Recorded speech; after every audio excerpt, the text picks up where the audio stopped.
আল্লাহ বলে ডাকা, আল্লাহর পথে চলা, এটা কঠিন, সহজ নয়, কঠিন জিনিস। এই যে আমি এই পৃথিবীর জমিনে দেখেন তো, সারা পৃথিবীতে কত মানুষ, এত মানুষের ভিতরে দেখা যায় প্রায় 800 কোটির উপরে মানুষ। এত মানুষের ভিতরে 200 কোটির কিছু উপরে মুসলমান। এই মুসলমানের ভিতরে এর মধ্যে 600 কোটির উপরে মানুষ তো অমুসলমানই, কালিমাই পড়ে নাই। এই 200 কোটির ভিতরে আমি যে আল্লাহকে আল্লাহ বলে ডাকতে পারতেছি, এর চেয়ে বড় নেয়ামত আর কোনো কিছু হইতে পারে না। যেমন সুবহানাল্লাহ। আর এই মানুষগুলোর দাম আল্লাহর কাছে কি সবচেয়ে কি বেশি, তাদের মর্যাদা বেশি, তাদের দাম বেশি। আল্লাহ পাক বলেন, আমি আল্লাহ যদি কাউকে দামি বানায় দিই, ইন্না আকরামাকুম ইনদাল্লাহি আতকাকুম, এরাই তো দামি যাদের ভিতরে আল্লাহর ভয় আছে। আর জোর না সুবহানাল্লাহ। এরা হলো দামি মানুষ, এরা হলো সম্মানিত মানুষ যাদের ভিতরে কি আছে, আল্লাহর ভয়, তাকওয়া আছে। তাকওয়া এক জিনিস আর আমলি এক জিনিস। যেমন আপনি যদি মসজিদের মধ্যে ডান পা দিয়ে ঢুকেন, বাম পা দিয়ে বের হন, এই খেয়ালটাও যদি আপনার ভিতরে থাকে, এটা হলো তাকওয়া। আপনি যদি বাম পা দিয়ে ঢুকেন, কেউ বাধা দিবে না, জায়েজ আছে, ঢুকতে পারবেন। কিন্তু ডান পা দিয়ে ঢুকা, বাম পা দিয়ে কি করা, যে পৃথিবীর জমিনে যত জায়গা আছে এর মধ্যে পবিত্র জায়গা হলো আল্লাহর ঘর মসজিদ। আর যেমন না সুবহানাল্লাহ। তাহলে আল্লাহর ঘর মসজিদে আমি ঢুকবো কোন পা দিয়ে? ডান পা দিয়ে। তাহলে মসজিদ থেকে যখন বের হবো, তাহলে মসজিদ থেকে জমিনের মর্যাদা কম, তাহলে আমি বাম পা দিয়ে বের হবো। এটা হলো তাকওয়া। যেমন না সুবহানাল্লাহ। তাহলে ইমানদার একটা হলো তাকওয়া, যার বেশি তার মর্যাদা আল্লাহর কাছে সবচেয়ে কি। আল্লাহ বলছেন, ইন্না আকরামাকুম, তারাই তো সম্মানিত, তারাই তো মর্যাদাশীল যাদের ভিতরে তাকওয়া আছে, পরহেজগারি আছে। যেমন সুবহানাল্লাহ। এই যে হক্কানি আল্লাহর ওলিদের মধ্যে সে যাওয়া, তাদের সংস্পর্শে যাওয়া, কেন যাবেন? আমি সব সাইডে একটু অল্প অল্প সময় কয়েকটি কথা বলবো, আল্লাহ যেন আমাদের সকলকে বুঝার মতো, বিশ্বাস রাখার মতো। ঈমান হলো বিশ্বাস। ঈমান কি? যার বিশ্বাস নাই তার ঈমান নাই। যার বিশ্বাস নাই তার কি নাই? ঈমান নাই। আবু জেহেল নবীকে জানতো ভালো, কিন্তু বিশ্বাসের বেলায় বলতো যে তার মধ্যে একটা সন্দেহ সৃষ্টি করতো যে হতেও পারে, নাও পারে। আবার নবীজির সমস্ত মুআজিজাগুলা দেখার পরে বলতো জাদু। কারণ তার ঈমানের পাল্লা কি নাই, তো ঈমান তুই নাই। তো ঈমান না থাকার কারণে নবীজির মুআজিজাগুলা সে কি করতে পারে নাই, বিশ্বাস করতে পারে নাই। তাহলে বিশ্বাস যার মধ্যে ঈমান আছে, তার মধ্যে বিশ্বাসও, সকল বিশ্বাস আছে কিনা? তাহলে রাসূল সাল্লাল্লাহু আলাইহি সাল্লামের উপরে বিশ্বাস রাখা এটা অত্যন্ত কঠিন। দেখেন তো, এই পৃথিবীর জমিনে এত মানুষের ভিতর থেকে আপনি যদি আল্লাহকে ডাকেন, আল্লাহর পথে চলেন, আপনি যদি গুনাহ না করেন, মিথ্যা কথা না বলেন, চুগলখুরি না করেন, আরেকজনের হক নষ্ট না করেন, এগুলা বাদ দিয়ে আল্লাহর পথে চলা, নামাজ পড়া, রোজা রাখা, এটা একটু কঠিন না? হ্যাঁ, সকলবার একটু কঠিন না? ইচ্ছা করলে আপনি মিথ্যা কথা বলতে পারেন, আর আপনি মিথ্যা কথা বলেন না। আপনি ইচ্ছা করলে নামাজ বাদ দিয়ে চলে যেতে পারেন, কেউ আপনাকে বাধা দেয় না। কিন্তু আপনার ভিতর থেকে, অন্তর থেকে সাড়া দেয় যে নামাজটা পড়া লাগবে। তাহলে বোঝা গেল আপনার ভিতরে যেই ভয়, যেই তাকওয়া আছে, ওই ব্যক্তিটার দাম আল্লাহর কাছে সবচেয়ে বেশি। জোরে না সুবহানাল্লাহ। আল্লাহ পাক বলেন, আমি তো তোমার চেহারার দিকে, বংশের দিকে, গোত্রের দিকে, তুমি কোন লেখাপড়া কতটুকু করেছো, তোমার চেহারা কেমন সুন্দর, আমি তো এগুলোর দিকে তাকাই না। আমি তাকাই তোমার অন্তরের দিকে, তোমার কালবের দিকে। তোমার অন্তর যদি পরিশুদ্ধি হয়, তোমার অন্তরের প্রতি যদি আল্লাহর ভয় থাকে, তাহলে তোমার মর্যাদা আমার কাছে সবচেয়ে বেশি। যেমন হযরত বেলাল রাদিয়াল্লাহু তাআলার মর্যাদা আল্লাহর কাছে কি, হ্যাঁ, সবার কম না বেশি? বেলাল তো গোলাম। বেলাল কি গোলাম? মাত্র 6 দিরহাম দিয়ে কেনা গোলাম বেলাল। ওই বেলালের দাম কত বেশি। নবী যেই মসজিদের ইমাম, বেলাল হলো ওই মসজিদের মুয়াজ্জিন। দামি তো একটা ক্লাস আছে। তো হযরত বেলাল বলেন, আমি যখন আযান দিতাম, আপনার নবী, আমার নবী মেহরাবের মধ্যে, মিম্বরের মধ্যে বসা থাকতেন। আমি যখন আশহাদু আন্না মুহাম্মাদুর রাসূলুল্লাহ বলে ডাকটা দিতাম, জোড়া সুবহানাল্লাহ। হযরত বেলাল বলেন, আমি যখন নবীর সাক্ষী দিতাম, শাহাদাত আঙ্গুলটা নবীর দিকে ইশারা করে বলতাম, উনিই তো নবী, আমার সামনে বসা। হযরত বেলাল নবীজির সামনে আজান দেয়। এই আজানের কেমন দাম! জিব্রাইল আমিন বলেন, বেলালের আওয়াজ, তখন মাইক নাই, টেলিফোন নাই, মোবাইল নাই। হযরত বেলালের তাকওয়া, বেলালের মহব্বত, নবীর ভালোবাসার কারণে দেখা যায় হযরত বেলালের কণ্ঠের আওয়াজ 7 আকাশের উপরে সিদরাতুল মুনতাহা পর্যন্ত বেলালের আওয়াজ চলে যায়। কিভাবে চলে যায়? হযরত বেলালের আওয়াজ এত উপরে চলে যায়, হযরত বেলালের কণ্ঠের আওয়াজ, হযরত বেলাল রাদিয়াল্লাহু তাআলা আনহুর কাফেররা বেলালকে মারতে মারতে, জিহ্বার মধ্যে আঘাত করতে করতে জিহ্বাটা এমন মোটা, আওয়াজ বের হয় না। আশহাদু আন্না মুহাম্মাদার রাসূলুল্লাহ বলতে গিয়ে আশহাদু বলতেন, জিহ্বা মোটার কারণে কথা বের হয় না। শব্দগুলা আশহাদু আশহাদু জায়গায় আশহাদু বলে ফেলতেন, পরিষ্কার করে বলতে পারতেন না। মদিনার লোকজন বললেন, ইয়া রাসূলুল্লাহ, বেলালের আওয়াজ, বেলালের আযান তো শুদ্ধ হয় না। একজন ভালো সুন্দর কারি, ভালো সুন্দর আওয়াজ দেনেওয়ালা মানুষ দিয়ে যদি আজান দেয়, নবীজি কোনো কিছুই বলে না। সকলে মিলে বলতে আরম্ভ করলেন, ইয়া রাসূলুল্লাহ, একজন ভালো মুয়াজ্জিন পাওয়া গেছে, তাকে দিয়ে আজান দেওয়া দরকার। তাকে দিয়ে আজান দিলেন। 2 ওয়াক্ত আজান দেওয়ার পরে আকাশ থেকে জিব্রাইল আমিন এসে ডাক দিয়ে বললেন, ইয়া রাসূলুল্লাহ, আজকে কি মদিনার মসজিদে আজান হয় নাই? আর জোরে সুবহানাল্লাহ। ইয়া রাসূলুল্লাহ, আজকে কি মদিনার মসজিদে আজান হয় নাই? হযরত বেলাল রাদিয়াল্লাহু তাআলা আনহু বসে আছেন, জোরে সুবহানাল্লাহ। নবীজি বেলালের দিকে তাকাইয়া তাবাসসুম, মুস্কি হাসি, নবীজি সাহাবায়ে কেরামদের দিকে মুস্কি তাবাসসুম হাসি দিতেন। মা আয়েশা সিদ্দিকা রাদিয়াল্লাহু তাআলা আনহা বলেন, আমার নবীর চাইতে এমন তাবাসসুম, মুস্কি হাসি দেনওয়ালা এই পৃথিবীর জমিনে আমি কাউকে দেখি নাই। সাহাবায়ে কেরামদের দিকে তাকায়া তাকায়া তাবাসসুম, মুস্কি হাসি দিতেন। যেই হাসির দিকে তাকাইয়া সাহাবায়ে কেরামরা বলতেন, ইয়া রাসূলুল্লাহ, ইয়া হাবিবাল্লাহ, আপনার চেহারার দিকে তাকায়া থাকতেই মন চায়, আপনার দরবারে বসে থাকতেই মন চায়, আপনার মজলিস ছাড়তে মন চায় না। পৃথিবীর জমিনে যত জায়গা আছে এর মধ্যে আপনার জায়গাটা এত দামি জায়গা, আপনার কাছে বসে থাকলে এত ভালো লাগে। এই জন্যই নবীজি ফরমান, আমার মদিনার মসজিদের জায়গাটার দাম এত বেশি, জোরে সুবহানাল্লাহ। আমার মসজিদে নববীর দাম এত বেশি। আল্লাহর নবী ওই মদিনার মসজিদের মিম্বরের পাশে, হুজরার পাশে, মাঝখানে একটা গেটের মধ্যে এই হাদিসখানা লেখা আছে, নবীজি ফরমান, মা বাইনা বাইতি ওয়া মিম্বারি রাউদাতুম মির রিয়াদিল জান্নাহ, জোরে সুবহানাল্লাহ। নবীজি ফরমান, আমার এই মিম্বর থেকে আমার হুজরা পর্যন্ত মাঝখানের জায়গাটা হলো একটা জান্নাতের টুকরা, জোরে সুবহানাল্লাহ। কিসের টুকরা? জান্নাতের টুকরা। জান্নাতের টুকরা বলছেন, মা বাইনা বাইতি ওয়া মিম্বারি রাউদাতুম মির রিয়াদিল জান্নাহ।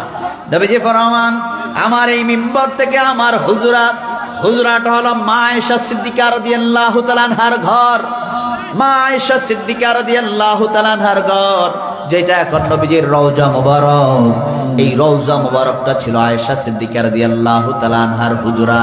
এই জায়গার মধ্যে নবীজি ডাক দিয়ে বললেন, এই মিম্বর থেকে হুজরা পর্যন্ত জায়গাটা হলো একটা জান্নাতের টুকরা, জোরে সুবহানাল্লাহ।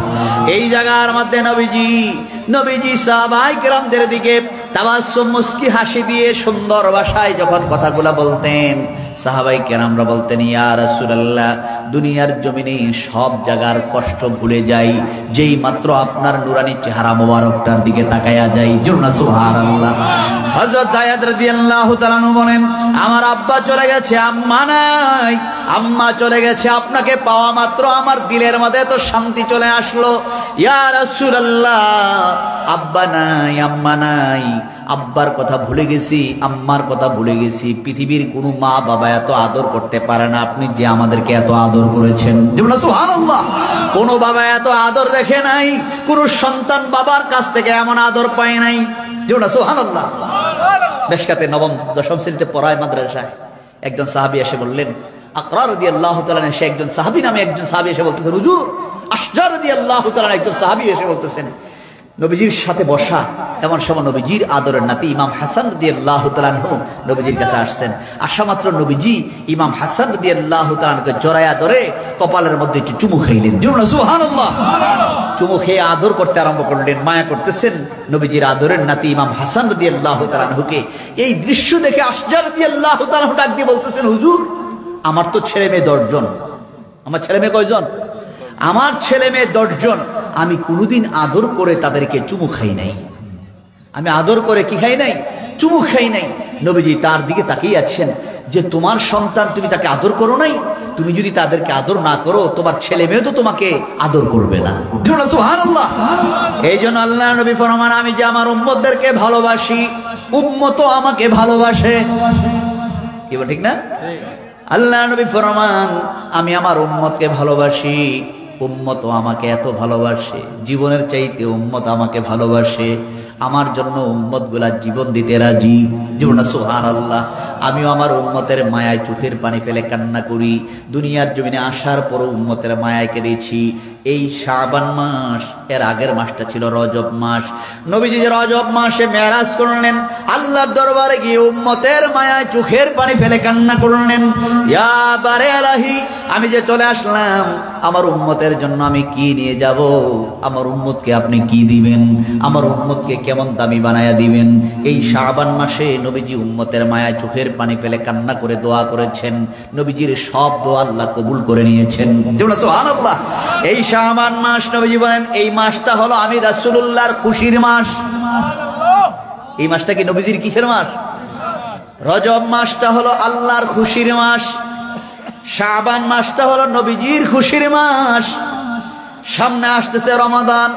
নবীজি বলেন এই রমাদান মাসটা হলো আমার উম্মতের খুশির মাস।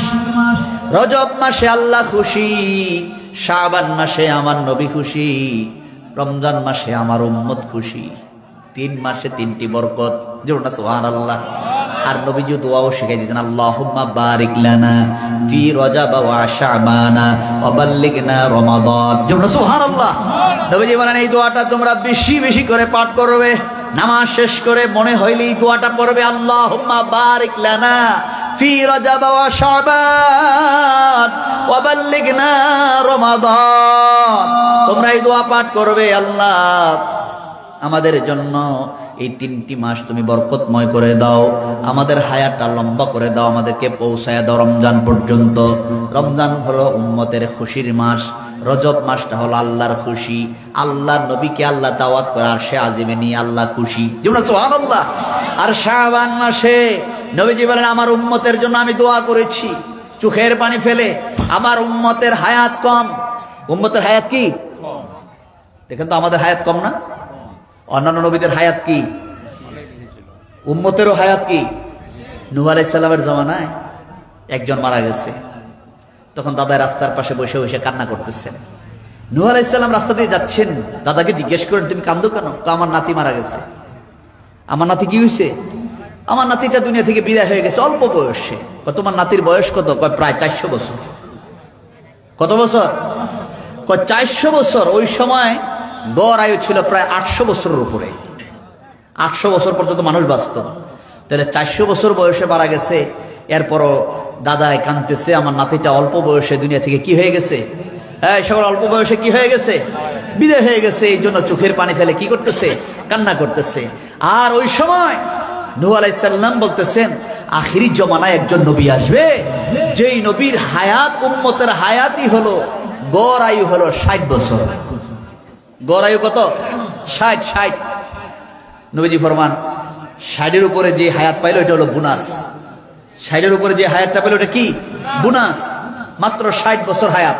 তো এই 60 বছরের ভিতরে তখন নূহ আলাইহিস সালামের সঙ্গে দাদা বলতেছেন তারা কি বাড়িঘর করবে, কারণ বয়স কত, গড়ে 60 বছর, 100 বছরের ভিতরে শেষ, বোনার সহ 100 বছরের উপরে খুব কম মানুষ হায়াত পায়।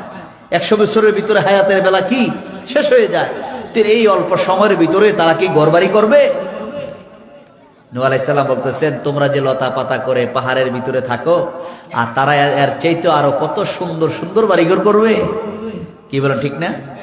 আজ থেকে 50 বছরের আগের বাড়ি আর এখনের বাড়ি কি একরকম? হ্যাঁ, সব একরকম। আর যদি 1000 বছর আগে হয় কি কারণ আরো দুর্বল বাড়িঘর ছিল না? তাহলে এখন নতুন নতুন বাড়িঘর হচ্ছে, লেখাপড়া শেষ করে খালি নতুন বাড়িঘর বানাবে, এইভাবে করবে। ঘর বাড়ি রেডি করতে করতে, সংসার রেডি করতে করতে ছেলেকে মানুষ করবে, মানুষ করার পরে ছেলে কামাই করবে, বাবা বসে বসে খাবে, সব রেডি। এরপরে দেখা যাবে বাড়িঘরও রেডি, এখন বাবার যাওয়ার সময় শুরু হয়ে যায়। এবার ঠিক না? এই দুনিয়ার সময়টা তো এতটুকুই, সব শেষ, যাওয়ার শুরু হয়ে যায়। এই অল্প সময়ের জন্য আমরা বাড়িঘর কত সুন্দর করে সাজাই, কিন্তু নবীজি ফরমান আখিরি জমানায় আমার উম্মতের সম্পদ বেড়ে যাবে, যাকাত দানেওয়ালা লোক পাওয়া যাবে না, যাকাতের টাকা নিয়ে ঘুরবে, কেউ যাকাত নিবে না, সম্পদ গ্রাস করে ফেলবে, সম্পদের কোনো অভাব হবে না, কিন্তু দেখা যাবে ইমানের বেলায় দুর্বল।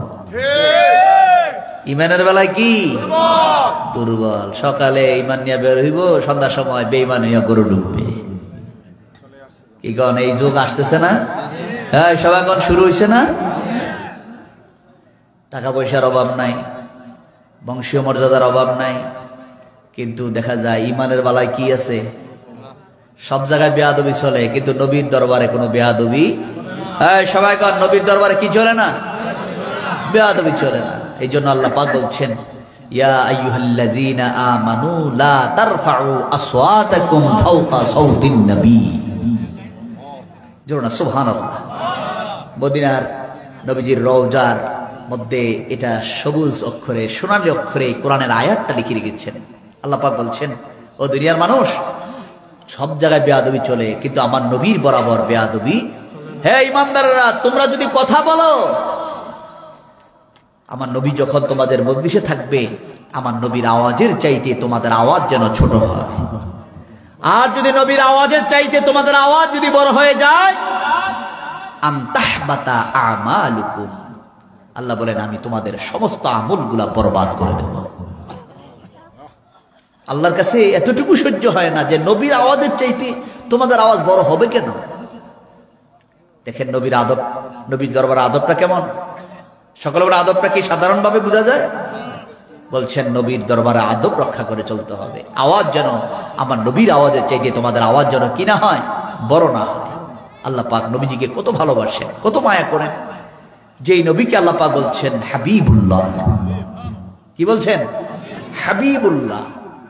ইব্রাহিম আলাইহিস সালামকে বলছেন খলিলুল্লাহ। এক এক নবীকে এক একটা নামে ডেকেছেন। আদমকে বলছেন আদম ও সফিউল্লাহ, নূহকে বলছেন নূহ নবিউল্লাহ, মুসা আলাইহিস সালামকে বলছেন মুসা কালিমুল্লাহ। এক এক নবীকে এক এক ভাবে ডাকছেন না? কিন্তু ইব্রাহিম আলাইহিস সালামকে খলিল বলছেন, আপনার নবী আমার নবীকে হাবিব বলছেন।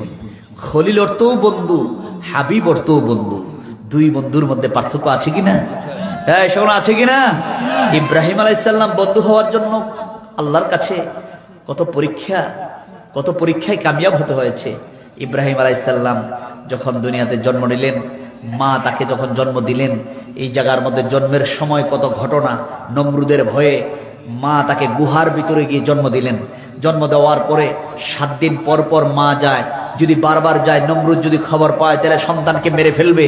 কিন্তু ইব্রাহিম আলাইহিস সালাম গুহার ভিতরে থাকে, 7 দিন যে মা যায় না, আল্লাহ পাক ইব্রাহিম আলাইহিস সালামের 2 আঙ্গুল, বৃদ্ধাঙ্গুল এবং শাহাদাত আঙ্গুল মুখের ভিতরে ঢুকাই দিয়েছেন। 7 দিন পরে গিয়ে সন্তানকে যখন কুলে নিছে, গিয়ে দেখে সন্তান চোখের পানি ফেলে কান্নাও করে না, কোনো আওয়াজ করে না। মুখ থেকে মুখের ভিতরে 2টা আঙ্গুল ঢুকানো আছে, শাহাদাত আঙ্গুল এবং বৃদ্ধাঙ্গুল থেকে দুধ আর মধু বের হচ্ছে। এই মধু বের হয়ে খায় 7 দিন যাবত। সন্তানের কান্না আল্লাহ বন্ধ করে রেখে দিয়েছেন। সুবহানাল্লাহ। এইভাবে সন্তান বড় হতে আরম্ভ করলো। এই বড় হতে হতে হতে নমরুদ এক পর্যায়ে গিয়ে কত রকমের পরীক্ষা, কত আলোচনা আমরা শুনলাম। ইব্রাহিম আলাইসাল্লাম যখন ইসলামের দাওয়াত দিতে আরম্ভ করলেন, নমরুদ চিন্তা করলেন ইব্রাহিমকে তো এইভাবে রাখা যায় না, কতভাবে চেষ্টা করলাম, ইব্রাহিমকে তো মারতে পারি নাই। ইব্রাহিম আলাইসাল্লামকে মারার জন্য কি করা যায়? আগুনের কুণ্ডলি করলেন, আগুনের মধ্যে ফেলে দিবেন। এখন আগুনের মধ্যে ফেলে দেওয়ার জন্য এমন আগুন তৈরি করলেন, আকাশ দিয়ে যদি প্রায় 6 মাইল উপর দিয়েও যদি কোনো কিছু উড়ে যায়, পাখিও যদি উড়ে যায়, আগুনের তাপে পাখি পর্যন্ত পুড়ে নিচে পড়ে যায়। এমন উত্তপ্ত আগুন তৈরি জ্বালায় ফেললেন এবং এই আগুনের মধ্যে ফেলার জন্য চরকা বানাইলেন, যে ইব্রাহিমকে চরকা বানাইয়া ওই খানার মধ্যে ঢিল দিয়ে ফেলে দিবেন। এখন চরকা যখন চালু করতেছেন, চরকা চলে না, আল্লাহ রহমতের ফেরেশতারা চরকার মধ্যে ধরে রাখছেন। এই সময় চরকা চালানোর জন্য বিভিন্ন কৌশল করলেন। কৌশল করে চরকা যখন চালু করতে আরম্ভ করেছে, ইব্রাহিম আলাইসাল্লামকে আগুনের মধ্যে ফেলে দিবে। ইব্রাহিম আলাইসাল্লাম আল্লাহকে ডাক দিবেন, আল্লাহ তুমি তো সকল ক্ষমতার মালিক, আল্লাহ আগুনের মধ্যে ফেলে দাও, আমার কোনো আপত্তি নাই। আল্লাহ তুমি যদি আমাকে আগুনের মধ্যে বাঁচাতে চাও, তুমি আমাকে বাঁচাতে পারো। এই কথা যখন বলতেছেন, জিবরাইল আমিন এসে বলতেছেন, ও ইব্রাহিম, আল্লাহ পাক আমাকে 600 নূরের পাখা দিয়েছেন। কয়শো? কয়শো পাখা? 600 নূরের পাখা দিয়েছেন। একটা পাখা দিয়ে আমি যদি চাপ দেই, নমরুদের আগুন মুহূর্তের ভিতরে নিভে যাবে। তুমি আমার সাহায্য চাইতে পারো। ইব্রাহিম আলাইসাল্লাম বললেন, জিবরাইল আমিনকে ডাক দিয়ে বলতেছেন, তোমাকে এই পাখা কে দিছেন? তো আল্লাহ দিছেন। তো আমি আল্লাহর তুই ডাকতেছি, আমি ডাকতেছি কাকে? তো আল্লাহকে ডাকতেছি। আল্লাহ কি আমাকে ইচ্ছা করলে আগুন থেকে বাঁচাইতে পারে না? আর জোর না সুবহানাল্লাহ। এমন সময় এই যে আল্লাহর উপরে তাওয়াক্কুল করলেন, আল্লাহর সাথে সাথে আগুনকে ডাক দিয়ে বললেন, আগুন কুলনা ইয়া নারু কুনি বারদাও ওয়া সালামান আলা ইব্রাহিম। জোনা সুবহানাল্লাহ। আল্লাহ পাক আগুনকে আদেশ করলেন, আগুন রে, ওরে আগুন, আমার ইব্রাহিমের জন্য সালাম মানে বারদন মানে ঠান্ডা, সালাম মানে আরামদায়ক ঠান্ডা। জোনা সুবহানাল্লাহ। বেশি ঠান্ডা হয়ে গেলে আমার ইব্রাহিমের জন্য কষ্ট হবে, আবার গরম থাকলেও কষ্ট হবে। তুমি ঠান্ডা হয়ে যাও, আরামদায়ক ঠান্ডা তুমি হয়ে যাও। আগুন জ্বলতেছে ঠিকই, ইব্রাহিম আলাইসাল্লামের জন্য আগুন ঠান্ডা আরামদায়ক হয়ে গেল। ইব্রাহিম আলাইসাল্লামকে আগুনের মধ্যে ফেলে দিল। ইব্রাহিম আলাইসাল্লাম তাফসীরের মধ্যে পাওয়া যায়, ইব্রাহিম আলাইসাল্লাম জ্বলন্ত আগুনের ভিতরে বসে আছে। যেই কয়লা, যেই লাকড়িগুলা দিয়ে আগুন জ্বলতেছে, ওই জায়গার মধ্যে দিয়ে খুরি দিয়ে আঙ্গুর ফল, জান্নাতি ফলগুলা আল্লাহ পাক ইব্রাহিম আলাইসাল্লামের সামনে হাজির করে দিলেন। আর জোরে না সুবহানাল্লাহ। ইব্রাহিম আলাইসাল্লাম জান্নাতি ফল খায়, আঙ্গুর খায়, নেয়ামত খায়। নমরুদ দৃশ্য দেখে। নমরুদ কি দেখতেছে? ওপর থেকে দৃশ্য দেখতেছে। কি ব্যাপার? ইব্রাহিমকে কি আগুন জ্বালাইতে পারে না? নমরুদের মেয়ে ডাক দিয়ে বলতেছে, বাবা তোমার আগুন কি? তুমি যে আগুন জ্বালাইলা, তুমি এত কষ্ট করলা, সেই আগুন কি ইব্রাহিমকে জ্বালাইতে পারে না? কি পারে না? আগুন তো পারে, কিন্তু আগুন কার হুকুম মানে? শোনো, কার হুকুম মানে? আগুন ডাক দিয়ে বলতেছে, পারি পারি, তুমি পরে দেখো আমি পারি কিনা। জোড়া সুবহানাল্লাহ। নমরুদ ডাক দিয়ে বলতেছে, আগুন রে, তোর কি পাওয়ার নাই? আগুন বলতেছে, পাওয়ার আছে, তুমি পরে দেখো পাওয়ার আছে না নাই। তুমি জ্বালাইছো, তোমার আমি রক্ষা করব না। কিন্তু ইব্রাহিম তো জ্বালাই নাই, ইব্রাহিম তো আগুনের পূজাও করে নাই। কি আগুনের পূজা করছে? ইব্রাহিম আলাইহিসসালাম তো আগুনের পূজাও করে নাই। ইব্রাহিম আলাইহিসসালাম তো আগুন জ্বালাই নাই। কিন্তু ইব্রাহিম আলাইহিসসালামকে আগুন কেন রক্ষা করলেন? ইব্রাহিম আলাইহিসসালাম তো আল্লাহর হুকুম মানে। কার হুকুম? আল্লাহর হুকুম মানে। আল্লাহর কথা শোনার কারণে আল্লাহ পাক আগুনকে অর্ডার করে দিলেন, আগুন রে, আমার ইব্রাহিমের জন্য তুমি আরামদায়ক হয়ে যাও। ইব্রাহিম আলাইহিসসালামের জন্য আগুন হয়ে গেল আরামদায়ক। নমরুদ কিন্তু আগুন, ওই মেয়ের ভিতরে চিন্তা ঢুকে গেল, ব্যাপারটা কি? আগুন তো জ্বালায় না, আমার বাবা তো এত কষ্ট করে আগুনটা জ্বালাইলো। নমরুদের মেয়ের ভিতরে খালি চিন্তা শুরু হয়ে গেল, আমার বাবা যে নিজেকে আল্লাহ দাবি করে, খোদা দাবি করে, তাহলে বুঝা গেল তার দাবি করাটা বুকাস। এটা কি? এটা কেউ মেনে নিতে পারে না। এটা ভয়ের কারণে মানুষ মেনে নিচ্ছে। ভিতরের ভিতরে ইব্রাহিম আলাইহিস সালামের উপরে তার বিশ্বাস চলে আসতেছে। ইব্রাহিম আলাইহিস সালাম যে আল্লাহকে মানে আল্লাহর বরাবর বিশ্বাস চলে আসতেছে। কিছুক্ষণ পরে ওই নমরুদ তার মেয়েকে নিয়ে বাসায় গেলেন। বাসায় যাওয়ার পরে নমরুদের মেয়ের চুল আশ্রয় দেওয়ার জন্য একটা দাসী নিযুক্ত করলেন। সে ইব্রাহিম আলাইহিস সালামের উপরে ঈমান এনে আল্লাহর উপরে তাওয়াক্কুল করে আল্লাহর ইবাদত করে। জোরে সুবহানাল্লাহ। এখন মেয়ের চুল আশ্রয় দেয়। চুল আশ্রয়তে গিয়ে হঠাৎ করে তার হাত থেকে চিরুনিটা জমিনে পড়ে গেছে। এখন জমিনে পড়ে যাওয়ার পরে চিরুনিটা যখন উঠাতে গিয়ে হঠাৎ করে তার অজান্তে তার জবান থেকে আল্লাহ শব্দ বের হয়ে গেছে। কি শব্দ বের হয়েছে? আল্লাহ আল্লাহ করে যখন চিরুনি উঠাইতেছেন, নমরুদের মেয়ে বলতেছে, তুমি কাকে ডাক দিচ্ছ? আল্লাহকে ডাক দিছি। আল্লাহ আবার কে? যিনি তোমাকে সৃষ্টি করছেন, আমাকেও সৃষ্টি করছেন, তিনি হলেন আল্লাহ। ইন্নাল্লাহা আলা কুল্লি শাইইন কাদির, সবকিছুর উপর ক্ষমতা যার, তিনি কে? এই আল্লাহর কথা যখন বললেন, এই কথা বলা মাত্র নমরুদের মেয়ে দৌড়াইয়া বাবার কাছে গিয়ে বললেন, বাবা তুমি যে আমার জন্য দাসী আনছো, সে তো তোমাকে খোদা মানে না, সে তো আরেকজনকে আল্লাহ মানে। তাই নাকি? তাকে নিয়ে আসো আমার কাছে। তার কুলের মধ্যে একটা শিশু সন্তান, আরো 2টা সন্তান আছে। এমন সময় নমরুদ ডাক দিয়ে বললেন, কালিমা ছেড়ে দাও, আল্লাহর উপর তাওয়াক্কুল তুমি ছেড়ে দাও। কয় না, ছাড়বো না, যদি না ছাড়ো আমি তোমাকে মারবো। কয় মারতে পারেন। এমন সময় বললেন, কেমন মারবো জানো? তোমার চোখের সামনে তোমার সন্তানগুলোকে আমি হত্যা করব। হত্যা করে দেন, আপত্তি নাই। এমন সময় নমরুদ তার জল্লাদ তার সঙ্গপাঙ্গদেরকে ডেকে বললেন, কড়াইয়া নিয়ে আসো, কড়াইয়ের মধ্যে নিচের মধ্যে আগুন ধরাইয়া দাও, উপরে তেল ঢেলে দাও। তেল ঢেলে দেওয়া হলো। কড়াইয়ের মধ্যে উত্তপ্ত আগুন যখন ধরাইয়া দিলেন, এখন তেলগুলা উত্তপ্ত হয়ে টকবক টকবক যখন করতে আরম্ভ করলেন, এমন সময় তার বড় সন্তানটাকে তেলের মধ্যে ফেলে দিলেন। ফেলে দেওয়া মাত্র দেখে মুহূর্তের ভিতরে ফ্রাই হয়ে গেল। মুহূর্তের ভিতরে ফ্রাই হয়ে গেল। এই দৃশ্য দেখার পরে মা চোখের পানি ফেলে কান্না করে বলতেছেন, আল্লাহ এই কঠিন বিপদে আমাকে ঈমানের উপরে থাকার মতো তুমি আমাকে শক্তি দাও। সুবহানাল্লাহ। আমাকে ঈমান থেকে দূরে সরাইয়া দিও না, ঈমানের মধ্যে অটল থাকার মতো শক্তি তুমি আমাকে দাও। এই দোয়া করলেন। এমন সময় তার দ্বিতীয় সন্তানকে যখন নমরুদ বলতেছেন, কালিমা যদি না ছাড়ো, আল্লাহর উপরে তাওয়াক্কুল যদি না ছাড়ো, তোমার দ্বিতীয় সন্তানটাকে ফেলে দেব। কয় ফেলে দিতে পারো, তারপর আমি ঈমান ছাড়বো না, আল্লাহর উপরে তাওয়াক্কুল ছাড়বো না। এমন সময় দ্বিতীয় সন্তানটাকে ফেলে দিলেন। ফেলে দেওয়ার পরে নমরুদের কথা শুনে ছোট্ট দুধের বাচ্চা, কুলের বাচ্চা, এখন কুলের বাচ্চাটা আছে। এমন সময় কুলের বাচ্চাটা টান দিয়ে নমরুদ যখন নিয়ে যায়, তখন মা দুধের বাচ্চাটার মায়ের চোখ থেকে পানি পড়তেছে। কি করবে? 2টা সন্তান তো চলে গেছে, দুধের বাচ্চাটার জন্য কি করবে? ইসলাম তাফসীর করাগণ, মুফাসসিরিনে কেরাম, মুহাদ্দিসিনে কেরাম বর্ণনা করেন, পৃথিবীর জমিনে 3টা বাচ্চা দোলনার মধ্যে অথবা কুলের মধ্যে কথা বলেছে।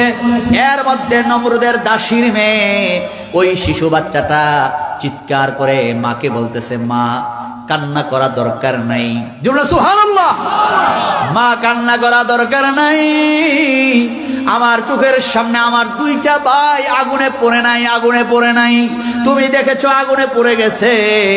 আমার বাচ্চা, আমার ভাইগুলা দেখতেছি জান্নাতে ইব্রাহিম আলাইহিস সালামের সঙ্গে খেলা করতেছে। সুবহানাল্লাহ। আর জোরে বলুন সুবহানাল্লাহ। মা তুমি ধৈর্য ধারণ করো, ঈমানের উপর অটল থাকো। ঈমানের উপর যদি অটল থাকতে পারো, তোমার এই সন্তান তোমাকে জান্নাতে নিয়ে যাবে। মা ভয় পাওয়ার কোনো কারণ নাই। সুবহানাল্লাহ।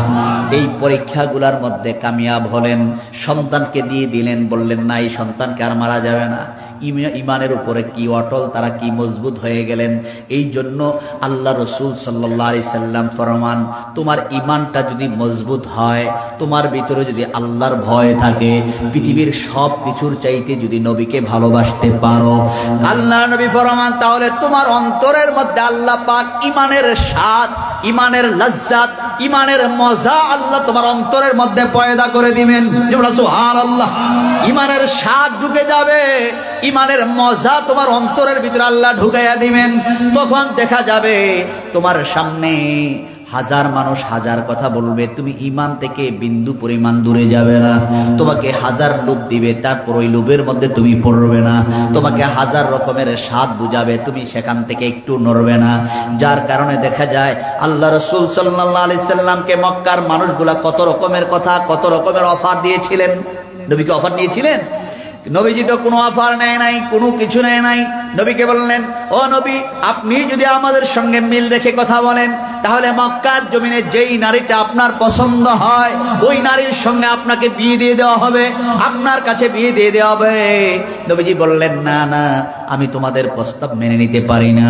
এইভাবে যত প্রস্তাব দিলেন নবীজি প্রত্যাখ্যান করলেন, না না, কোনো কিছুই আমি মানতে পারি না। যেমন সুবহানাল্লাহ, রাসূল সাল্লাল্লাহু আলাইহি সাল্লামকে দামি বানাই দিয়েছেন কে? কে বানাই দিছে? ইব্রাহিম আলাইহিস সালামের উপরে পরীক্ষা।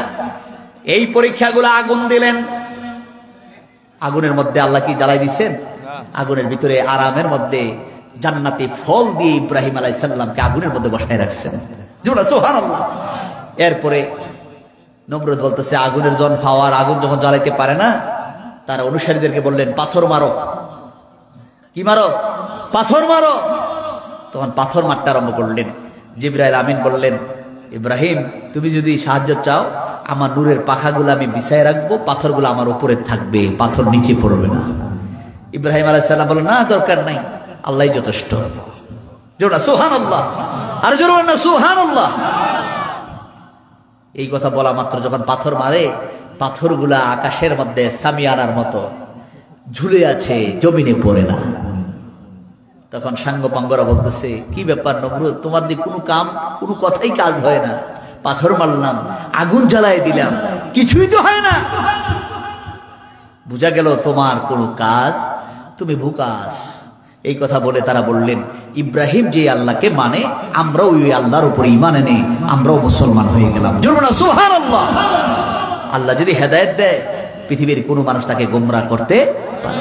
কালিমা পড়ে মুসলমান হয়ে গেছেন। এইভাবে মুসলমান হতে হতে কিছু মানুষ মুসলমান হয়ে গেলেন। কিন্তু ইব্রাহিম আলাইহিস সালামের উপর তো পরীক্ষা চলতেই আছে।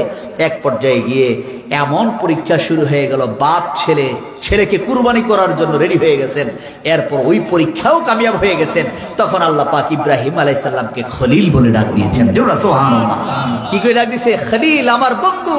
ইব্রাহিম আমার সন্তুষ্টি চায়, আমার রেজামন্দি চায়, সে আমার বন্ধু, আমার খলিল।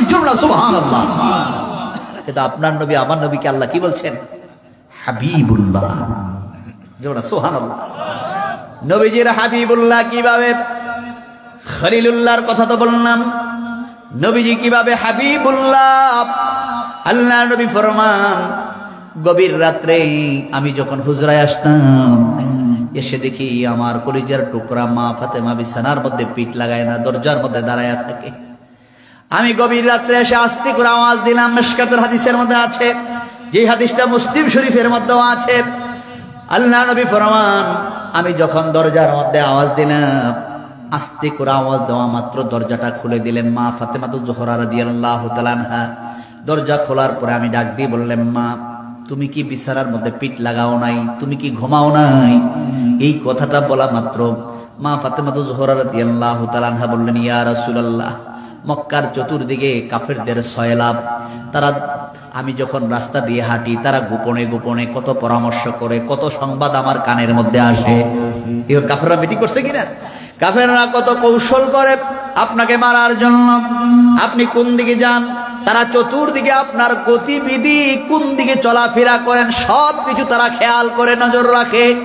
আপনি যে রাত্রে বেলা কালিমার দাওয়াত দেওয়ার জন্য বিভিন্ন জায়গায় ঘোরাফেরা করেন, আপনার ভিতরে আমার যতক্ষণ পর্যন্ত আপনি হুজরায় না আসেন ততক্ষণ পর্যন্ত আমি চিন্তায় থাকি, দরজার মধ্যে কান লাগাইয়া দাঁড়ায় থাকি। কোন সময় জানি কোন বিপদের খবর চলে আসে, আপনার ব্যাপারে আমি চিন্তায় পড়ে থাকি। আল্লাহ নবী মা ফাতেমাকে টান দিয়ে কপালের মধ্যে চুমু খেয়ে ডাক দিয়ে বললেন, মা, আমার জন্য তোমার বাবার ব্যাপারে তোমার চিন্তার কোনো দরকার নাই। তোমার বাবা যেই দিকে যায় আল্লাহ পাকের নেক নজর ওই দিকে থাকে। তোমার বাবার দিকে আল্লাহ পাকের নেক নজর পড়ে আছে। তোমার বাবা যেই দিকে যায় আল্লাহ পাকের রহমতের নজর সেই দিকে থাকে। জোর বল না সুবহানাল্লাহ। আর জোর বল না সুবহানাল্লাহ। নবীকে ভালোবাসে কে? এই জন্য নবীর সন্তুষ্টি, নবীর খুশি চায় আল্লাহ। আল্লাহ খুশি হইয়া নবীকে বললেন, ও নবী, আমি আপনাকে হাবিবুল্লাহ বলে ডাক দিছি। আপনি যেই কাজ করলে আপনি খুশি হবেন, আমি আল্লাহ আপনার ব্যাপারে ওই কাজের সিদ্ধান্ত দিয়ে দেই। যার কারণে এই শাবান মাসে নবীজি আল্লাহর কাছে দোয়া করছেন, আমার উম্মতের হায়াত কম। আমার উম্মতের কি? আমার উম্মতের হায়াত কম। 60, 70, 80, 90, 100 বছর। যদি একটা মানুষের হায়াত যদি 1000 বছর হয়, এই লোকটা যদি দিনে রোজা রাখে, সারা রাত্র যদি নামাজ পড়ে, বনি ইসরায়েলের একজনের ব্যাপারে হাদিসের মধ্যে পাওয়া যায়, যেই লোকটা আল্লাহর কাছে ডাক দিয়ে, আল্লাহ, আমি রিয়া মুক্ত, ফখর মুক্ত ইবাদত করতে চাই। আমার ইবাদত যেন দুনিয়ার কেউ দেখতে না পারে, তুমি আমাকে এমন একটা ব্যবস্থা করে দাও। ওই লোকটার নামাজের জায়গা, সেজদার জায়গা এমন একটি জায়গা করে দিলেন, যেই জায়গার চতুর্দিকে পাথর, বড় পাথরের ভিতরে ঢুকাইয়া দিলেন। সেজদার জায়গা দাঁড়ানোর জায়গাটা রেখে দিলেন ভিতরে। এরপরে সে আল্লাহর কাছে দোয়া করছেন, আল্লাহ, যখন আমার মৃত্যু হবে, আমি যেন যুগের নবীকে দেখতে পারি, দেখে যেন আমার মৃত্যু হয়। সুবহানাল্লাহ। এইভাবে সে ইবাদত বন্দেগী করতেছে, অর্থাৎ দুনিয়ার কেউ দেখে না, কিন্তু এই পাথরের ভিতরে একটা আনার গাছ আল্লাহ লাগাই দিয়েছেন। আনারের ফল খায়, রোজা রাখে, সন্ধ্যার সময় একটা খায়, ভোরবেলা একটা খায়। এইভাবে 2টা খেয়ে খেয়ে রোজা রাখে। এইভাবে ইবাদত করতে করতে 360 বছর। কত বছর? 360 বছর ইবাদত করতেছে। এই কথা শোনার পরে নবীজির চোখ থেকে পানি পড়তেছে। 360 বছর দিনে রোজা রাখে, সারা রাত দ্বারা নামাজ পড়ে। আর আমার উম্মতের হায়াতই হলো 60, 70, 80, 90, 100 বছর। তো এই উম্মতগুলো হাসরের ময়দানে ওই নবীর উম্মতের সামনে এই উম্মতগুলো আমি নিয়ে কেমনে দাঁড়ামো? হায়াতও কম, আমলও কম, এটি নিয়ে আমি কেমনে দাঁড়ামো? নবীজি আল্লাহর কাছে কাঁদতেছে। আল্লাহ ডাক দিয়ে বললেন, নবী, চিন্তার কোনো কারণ নাই। হায়াত কম, আমল কম, বরকত বেশি। বরকত কি? হায়াতও কম, আমলও কম, বরকত বেশি। কেমন বেশি? আল্লাহ বলেন, নবী গো, মনে করেন কোন ব্যক্তি এক মনিবের বাড়িতে চাকরি নিল। ওই মনিবের 3 জন গোলাম। কয়জন? ওই মনিবের গোলাম হলো 3 জন। একজনের সময় হলো ফজর থেকে জোহর। ওই মনিবের বাড়িতে একজন গোলাম ডিউটি করলো ফজর থেকে জোহর পর্যন্ত, আরেকজন ডিউটি করলো জোহর থেকে আসর পর্যন্ত, আরেকজন ডিউটি করলো আসর থেকে মাগরিব পর্যন্ত। এখন ফজর থেকে জোহর লম্বা সময়, প্রায় 7-8 ঘন্টার মতো। শীতকালের কারণে সময় একটু কমে যায়, প্রায় 6 থেকে 7 ঘন্টার মতো হয়ে যায়। আবার জোহর থেকে আসর পর্যন্ত প্রায় 3 ঘন্টার মতো হয়ে যায়, অথবা 2.5 ঘন্টার মতো হয়ে যায়। আসর থেকে মাগরিব 1 ঘন্টা থেকে 1.25 ঘন্টার মতো হয়ে যায়। একজন মনিবের কাছে 3 জন গোলাম চাকরি নিল। একজন ডিউটি করলো 7 ঘন্টা, আরেকজন ডিউটি করলো 3 ঘন্টা, আরেকজন ডিউটি করলো মাত্র 1.25 ঘন্টা। কয় ঘন্টা? 1.25 ঘন্টা। কয় হুজুর এরপরে আল্লাহ ডাক দিবেন, নবী, যদি 3 জন ডিউটি করে, 3 জনের পুরস্কারের বেলায় দেখা গেল ফজর থেকে জোহর পর্যন্ত যে ডিউটি করলো তাকে দিল 1 কেরাত। সাহাবাই কেরাম বললেন, ইয়া রাসূলুল্লাহ, কেরাত কি জিনিস? মা হুয়াল কেরাত? কেরাত কি? কেরাত কি? কেরাত বলতে কি বোঝাচ্ছেন? নবীজি বললেন, 6.5 কিলোমিটার এই উহুদ পাহাড়টা, ওই উহুদ পাহাড়টা যদি স্বর্ণ হয়ে যায়। উহুদ পাহাড়টা কি? উহুদ পাহাড়টা যদি স্বর্ণ হয়ে যায়, ওই স্বর্ণটা পুরস্কার দেওয়া। পৃথিবীর জমিনে এই পুরস্কার কেউ দিতে পারবে? বুড়ি কেজিও তো না। 1 বুড়ি স্বর্ণ কি দাম? কম না বেশি? কত দাম? আর যদি একটা পাহাড় যদি স্বর্ণ হয়ে যায়, উহুদ পাহাড়টা যদি স্বর্ণ হয়ে যায়, এটা দান করলে যেটা হবে এটার নাম হলো কেরাত, 1 কেরাত। বলেন 1 কেরাত দেওয়া হলো। ফজর থেকে জোহর পর্যন্ত ডিউটি করলো, তাকে দেওয়া হলো 1 কেরাত।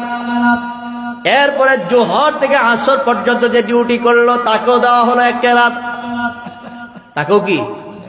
একজন ডিউটি করে 7 ঘন্টা পরিশ্রম করে পুরস্কার পাইল 1 কেরাত। আরেকজন 3 থেকে 3.5 ঘন্টা ডিউটি করে পাইল 1 কেরাত। আসর থেকে মাগরিব ডিউটি করলো মাত্র সোয়া 1 ঘন্টা, 1 ঘন্টা থেকে সোয়া 1 ঘন্টা। নবীজি ফরমান তাকে দেওয়া হলো, প্রথম 2 জনকে যা দিলেন, সোয়া 1 ঘন্টা ডিউটি করনেওয়ালা ব্যক্তি হলেকে দেওয়া হলো 2 কেরাত। আর জোর না সুবহানাল্লাহ। সাহাবায়ে কেরামদের কাছে নবী যখন হাদিসটা বলতে আরম্ভ করলেন, নবীজির কাছে বলা পর তো নবীজি বললেন, সাহাবায়ে কেরাম বলতেছেন, ইয়া রাসূলুল্লাহ বুঝতে পারলাম না। নবীজি বলেন, আদম নবী থেকে নূহ নবী পর্যন্ত তাদের হায়াত হলো 1000 বছর। কত বছর? লম্বা হায়াত, লম্বা সময় ইবাদত বন্দেগী করেছে। আল্লাহ খুশি হইয়া তাদেরকে দিলেন 1 কেরাত। এরপরে নূহ আলাইহিস সালাম থেকে ঈসা রুহুল্লাহ পর্যন্ত হায়াত কমতে কমতে মনে করো 3 ঘন্টা, 3.5 ঘন্টা অথবা 350 বছর, 300 বছর, 250 বছর হায়াত তারা গড়ে পেয়েছে। এই লোকগুলাকে পুরস্কার দিলেন 1 কেরাত। নবীজি বললেন, শাহাদাত আঙ্গুল আর মধ্যম আঙ্গুল উঠাইয়া, 2 আঙ্গুল উঠাইয়া নবীজি বললেন, আমার পরে কিয়ামত। নবীজি বলতেছে, আমার পরে কি? আমার পরে হলো কিয়ামত। আমার পরে কিয়ামত হয়ে যাবে। এই ফিতনার যুগে, এই ফিতনার সময় আমার উম্মত গুলার হায়াত কম, আমলও কম, কিন্তু অল্প সময় আসর থেকে মাগরিব, আসর নামাজ পড়ে শুধু কোনো কাজ নয়, ঘর থেকে বের হয়ে যদি বলে কাজটা করব অথবা একটু হেঁটে আসি, হেঁটে ঘুরে আসতে আসতে সন্ধ্যা হয়ে যায়। নবীজি ফরমান, আমার উম্মত গুলা হায়াত শুরু করতে করতে হায়াতের বেলা শেষ। হায়াতের বেলা কি? হায়াতের বেলা শেষ। সেই ব্যক্তিরা চিন্তা করে কিছুদিন যাক, আমল করব, সময় নেই, আমার ছেলেটাকে একটু বড় করে নেই, উপযুক্ত করে নেই, আমার ছেলে ভালো হবে, উপযুক্ত হবে, চাকরি করবে, ওই সময় আমি বেশি বেশি করে আল্লাহকে ডাকবো। ডাকার প্রস্তুতি নীতি নীতি আল্লাহ বলেন, না না, থাকার সময় নাই, চলে আসো। আল্লাহ নবী ফরমান, আমার উম্মত গুলার হায়াত কম, আসর থেকে মাগরিব, অল্প সময় বান্দাগুলো আমাকে আল্লাহ বলে ডাক দিবে। এই বান্দাগুলার ডাকটা আমার কাছে এত পছন্দ হয়ে যাবে। এই বান্দাগুলা যখন আমাকে ডাক দিবে, অল্প সময় ডাকবে, অল্প সময় আল্লাহর জিকির করবে, কিন্তু আমার উম্মত গুলাকে আল্লাহ এত খুশি, এত ভালোবাসবেন, অল্প সময় আল্লাহকে ডাকার কারণে তাদেরকে পুরস্কার দিবেন 2 কেরাত। কয় কেরাত? কয় কেরাত? নবীজি বললেন, বুঝি নাই আল্লাহ, আরো বুঝাইয়া বলেন। নবীজির ব্যাপারে বলতেছেন, আল্লাহ বলতেছেন, হাবিব, জান্নাতীদের কাতার হবে 120টা কাতার। কয়টা? কয়টা? 120টা। এর মধ্যে মনে করেন 60 যদি আপনার উম্মত হয়, অথবা 4 ভাগের 1 ভাগ যদি আপনার উম্মত হয়, আপনি খুশি হবেন নি? নবীজি বলতেছেন, না, আমার উম্মত যদি 4 ভাগের 1 ভাগ হয় আমি খুশি না। তো কতটুকু খুশি? কয় অর্ধেক। কয় না, তারপরও খুশি না। তো কতটুকু? আল্লাহ ডাকতে বলছেন, নবী 120 কাতারের মধ্যে 80 কাতারই হবে আপনার উম্মত। এই শাবান মাসে দোয়া করছেন, আল্লাহ আমার উম্মতের বরকত দিয়ে দাও, বরকত বাড়ায়া দাও, জান্নাতীর কাতার বাড়ায়া দাও। আল্লাহ বলে, জান বাড়াই দিলাম, 80 কাতার আপনার উম্মত। আর জোরে না সুবহানাল্লাহ। তো কেমন বরকত? যে সামনে আসতেছে রমজান মাস, 1 রাতের ইবাদত 1000 মাসের চেয়ে উত্তম। লাইলাতুল কদরি খায়রুম মিন আলফি শাহর। 1 রাতে 2 রাতের সাথে তুলনা করে নাই, 1 রাত 1000 মাসের সাথে তুলনা করছেন। 1 রাত 1000 কি মাসের সাথে। লাইলাতুল কদরি খায়রুম মিন আলফি শাহর, মানে 1000 মাস। 1000 রাত্র বলে নাই, 1000 মাস বলছেন। এখন 1000 যদি ধরেন তাহলে 83 বছর 4 মাস। 83 বছর 4 মাস। যদি 83 বছর 4 মাস হয়, কোনো ব্যক্তি যদি 60 বছর হায়াত পায়, কয় বছর? 60 বছর যদি হায়াত পায়, 10 বছর বয়সে যদি শিশুকাল চলে যায়, 10 থেকে যদি সে ইবাদত বন্দেগী শুরু করে, তাহলে সে 50টা কদর পেয়ে যায়। কয়টা? কয়টা? তো 50টা কদর যদি পায়, তাহলে দেখা যাবে তার আমল নামার মধ্যে প্রায় 3500 বছরের উপরে হয়ে যায়। দিনে রোজা রাখা, সারা রাত্র দাঁড়ায় নামাজ পড়া। দিনে রোজা রাখা, সারা রাত্র দাঁড়ায় কি করা? নামাজ পড়া। তাহলে আমাদের উম্মত, নবীজি বলতেছেন, আমার উম্মত যদি আমল কম হয়, কিন্তু আমলের মধ্যে বরকত কি? 1 রাত্র 1000 মাস। 1 রাত্র 1000 মাস। এইভাবে দেখা যায় 40টা কদর পাইলে প্রায় 3200 বছরের উপর হয়ে যায়। তাহলে আদম আলাইহিস সালামের সময় 1000 বছর। নবীজি বলছেন, আমার উম্মত 1000 বছর নয়, যদি 50-60 বছর হায়াত পায়, তাহলে দেখা যাবে সকল নবীর উম্মতের চাইতে আমার উম্মতের আমল সবচাইতে বেশি। জোরে বলো সুবহানাল্লাহ। মর্যাদা কম না বেশি? তাহলে আমাদের মর্যাদা পাইলাম কার কারণে? সকল কার কারণে? নবীর কারণে, আল্লাহ রাসূলের কারণে। আর এই রাসূলের ব্যাপারে যদি বেয়াদবি করে, তাহলে কি ঈমান থাকবে? সকল ঈমান থাকবে? সব জায়গায় বেয়াদবি চলে, নবীর বরাবর কোনো বেয়াদবি হ্যাঁ, সর নবীর বরাবর কোনো বেয়াদবি। আল্লাহ রাসূল সাল্লাল্লাহু আলাইহি সাল্লামকে আল্লাহ পাক বলেন, নবী আমি আপনাকে এত ভালোবাসি, আপনাকে আমি হাবিবুল্লাহ বলে ডাক দিছি। আপনারে যদি কেউ কষ্ট দেয় সেজন্য আমি আল্লাহকেই কষ্ট দেয়, যে ব্যক্তি আপনাকে মানে সেজন্য আমি আল্লাহকেই মানে। কোরআনের মধ্যে আল্লাহ পাক বলছেন, মাইয়ুতি'ir রাসূলা ফাকাদ আতা আল্লাহ, যে ব্যক্তি আপনার আনুগত্য করলো সেজন্য আমি আল্লাহর আনুগত্যই করলো। কারণ আপনি তো নিজের থেকে বানায় কথা বলেন না। ওমা ইয়ানতিকু আনিল হাওয়া ইন হুয়া ইল্লা ওয়াহয়ুন ইউহা। ও নবী আপনি যা বলেন আমার ওহীর কথাই তো বলেন, আপনি তো বানায় কথা বলেন না। আমরা তো বানায় বানায় কথা বলি। আপনি মনে করেন আপনার যে লোকটার পছন্দ হয় না তার ব্যাপারে সত্যটারে গোপন করেন, মিথ্যা কথা বানায় বানায় বলেন, কি ঠিক না? কারণ এই লোকটার তো আমার পছন্দ হয় না, তখন বানায় বানায় করবেন যে আরে তারা দেখলেই আমার রাগ হয়, তার কথাবার্তা জানি কেমন, তার আচরণ জানি কেমন, তার ব্যবহার জানি কেমন, এই তার লেনদেন ভালো না, তার চরিত্র ভালো না, এই কত রকমের কথা শুরু হয়ে যায়। কারণ তার সাথে আপনার কি নাই, সম্পর্ক ভালো নাই। আবার সম্পর্ক ভালো থাকলে দোষ থাকলে কই এমন কিছু থাকেই, এরপরও লোকটা অনেক বালা, এই তার ব্যাপারে খালি বানায় বানাইয়া যেই গুণ নাই এই গুণ তার মধ্যে যোগ করে দেয়। কিন্তু আল্লাহ রাসূল সাল্লাল্লাহু আলাইহি সাল্লাম ফরমান, নবীজির জীবনে কখনো কাউকে বাড়ায়ও বলে নাই, কমায়ও বলে নাই, যা বলেছেন সত্যটাই বলেছেন। সুবহানাল্লাহ। যার কারণে মক্কার মানুষ কাফেররা পর্যন্ত বিশ্বাস করতে বাধ্য, বলতেও বাধ্য হয়েছেন, নবীর কথা যাহা বলে নবী নিজের থেকে বানায় বলেন না, যাহা বলেন আল্লাহ তাহাই কবুল করে নেন। সুবহানাল্লাহ। কেননা তাফসীর ইবনে কাসিরের মধ্যে একটা ছোট্ট ঘটনা আছে যে আবু লাহাবের ছেলে উতবা নামে একটা ছেলে ছিল, সে নবীজির একদিন গালমন্দ করতেছেন। কি করতেছেন? গালমন্দ করতেছেন। নবীজির গালমন্দ, সে ব্যবসার জন্য উদ্দেশ্য রওনা দিচ্ছেন, নবীজির গালমন্দ করতেছেন। নবীজি গালমন্দ শুনে কিচ্ছু বলতেছে না। এক পর্যায়ে গিয়ে নবীকে এমন গালমন্দ, পিতামাতার নাম নিয়ে গালমন্দ শুরু করছেন। হাদিস শরীফের মধ্যে আছে যে ওই ছেলেই খারাপ যেই ছেলের কারণে পিতামাতা গালমন্দ শুনে। পিতামাতা কি শুনে? গালি শুনে। কিন্তু নবীজিকে গালি দিবে এই আচরণ তো নবীজি করে নাই। নবীজি যখন নবীজির আব্বার কথা বলে যখন গালি দিয়েছেন, নবীজি রাগ হয়ে গেছেন। রাগ হয়ে বললেন, উতবা তুমি তো মুহাম্মাদুর রাসূলুল্লাহরে চিনো না, মুহাম্মদ ইবনে আব্দুল্লাহরে চিনো, আব্দুল্লাহর ছেলে মুহাম্মদ চিনো, কিন্তু মুহাম্মাদুর রাসূলুল্লাহ যে কেমন দামি নবী তুমি তো জানো না। তুমি যে আমাকে এইভাবে গালমন্দ করতেছো, তুমি তো, আমি যদি একটু কথা বলি আল্লাহ তো কবুল করে নেবেন। তারপরও সে গালি বন্ধ করে না। এক পর্যায়ে গিয়ে এমন গালি দিয়েছেন, নবীজি রাগ হয়ে বললেন, তুমি আমাকে গালি দিয়েছো, তোমার কণ্ঠনালী জিহ্বাটা হিংস্র প্রাণী খেয়ে ফেলবে। সুবহানাল্লাহ। এই কথাটা বলা মাত্র উতবা আস্তে করে চলে আসছেন, আবু লাহাবের কাছে এসে বলতেছেন, আব্বা আমি মুহাম্মদ সাল্লাল্লাহু আলাইহি সাল্লামের ঠিক মতো গালিগালাজ করেছি। কাফের তো বাবু কাফের, ফোলাও কি কাফের, কই গালি দিয়েছি ঠিক মতে। তো এত গালি যে দিছো তো নবীজি কোনো কইছে না? কই খালি একটা কথা কইছে। কই কি কইছে? আমারে বলে আমার কণ্ঠনালী জিহ্বা বলে হিংস্র প্রাণী খেয়ে ফেলবে। এই কথা বলা মাত্রই আবু লাহাব চতুর্দিকে তাকাইতেছেন যে কি ব্যাপার। কই কি তাকাও? আমি আমার এই বয়স পর্যন্ত যা দেখেছি মুহাম্মদ সাল্লাল্লাহু আলাইহি সাল্লাম যা বলেছেন তাহাই জমিনে হয়েছে। এখন যে তুমি যে গালি দিছো আমার ভয় হচ্ছে তোমাকে এখনই হিংস্র প্রাণী খেয়ে ফেলে কিনা। তো এমন সময় সফরে রওনা হয়েছেন, সিরিয়ার দিকে ব্যবসা করবেন, আল্লাহর ইচ্ছা রাস্তা ভুল করে জঙ্গলার দিকে গেছেন। যাওয়ার পরে সেখানে সন্ধ্যা হয়ে গেছে। আমাদের দেশে একটা প্রবাদ বাক্য আছে না, যেখানে বাঘের ভয় সেখানে কি হয়? রাত হয়, রাত হয়। এখন রাত হয়েছে, সবার ভিতরে চিন্তা নাই, তার সঙ্গী ছিল প্রায় 40 জন লোক। কয়জন? 40 জন লোক নিয়ে সিরিয়ার দিকে রওনা দিচ্ছেন। রাত্র হয়ে গেছে।